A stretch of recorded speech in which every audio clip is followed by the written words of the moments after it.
Welcome to section 2! You've created your character, you've written them out, you've given them some flesh, you have a character. Let's start writing this monologue. So, bearing in mind your character and their history and their fears and flaws and all that jazz that you've done in section number 1, I want you to decide what the purpose of your monologue is going to be. Now, when I say purpose, I mean physically, why are you having a monologue, right? Why are you having a bit of a rant? Is it a bit of a rant? Are you giving some information to someone? Are you having an emotional let out? Or are you telling someone a secret? No, I can't tell them that. And speaking of telling someone a secret, who are you speaking to? That is step number 2 that you have to decide. Are you speaking to the audience? Are you speaking to another character? Or are you speaking to yourself? Now, once you've decided, we can move on to the structure of the monologue. Now, like with any good story, whether it be a movie or a play or a poem or a short story, whatever the case might be, a monologue also has a beginning, a middle, and an end. And within the beginning, middle, and end, there is an exposition or setting the scene. There is a rising action, a conflict, a climax, and then there is a resolution at the end.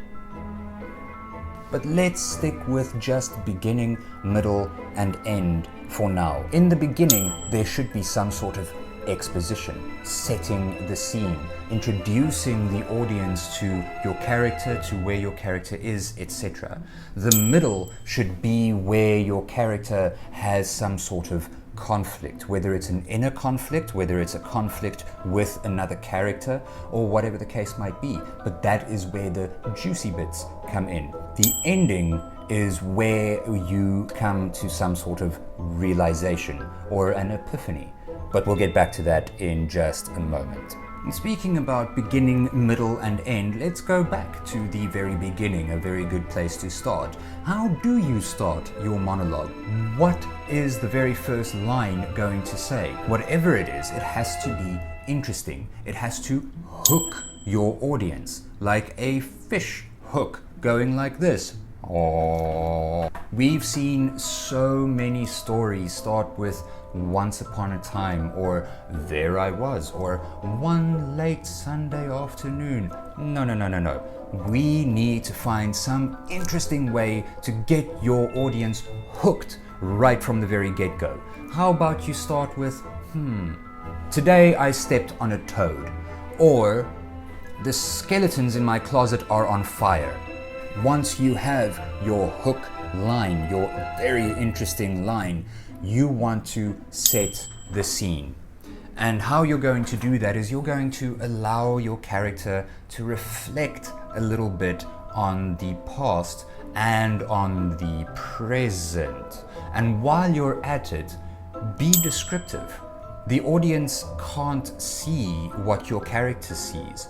The audience can only see you. When you're talking about a sunny day, maybe make it a brutally warm sunny day where the rays of the sun are beating down on the ground so badly that all the cicadas have just built themselves a swimming pool.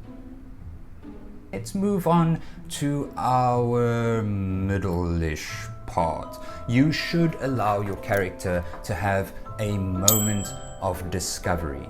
So whatever it is you're doing in this monologue, you should be going from thought A to an epiphany to a change of heart, or from thought A to epiphany back to thought A. There should be something that happens to your character in the monologue that makes your character go, and then to end off with, end it. Give your monologue a good, solid ending. And in that solid ending, your character must have come to some sort of decision, clarification. Remember, this is just a monologue. You're writing this out of context. So you have to have an entire story, beginning, middle, end, exposition, climax, resolution, all in that short amount of time. Now, just a quick note on the characterization. All the work you did while you were creating that character needs to come in now